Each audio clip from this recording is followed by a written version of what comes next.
Our tea blend recipe for love with roses and jasmine. Roses and jasmine are both symbols of love and beauty, known for their fragrant, soothing, and heart-opening properties.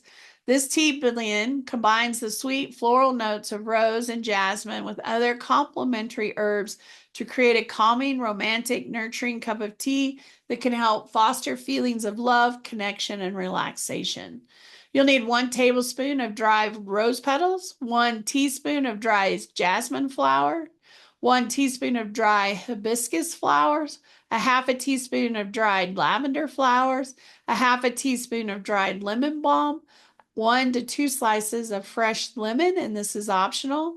Combine the herbs in a small bowl. Mix the dry rose petal, jasmine, hibiscus, lavender, and lemon balm. Stir well to ensure the herbs are evenly distributed.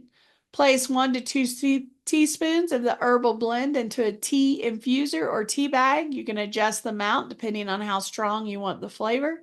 You're going to steep your tea in about 8 ounces of water to boil for 5 to 7 minutes. Hibiscus can make a tea a deep red ruby color, while the floral aromas of rose and jasmine will gently infuse the water. You can add lemon as an option with a touch of citrus and serve and enjoy. We hope you enjoy this blend of tea with roses, jasmine, hibiscus, lavender, and lemon balm.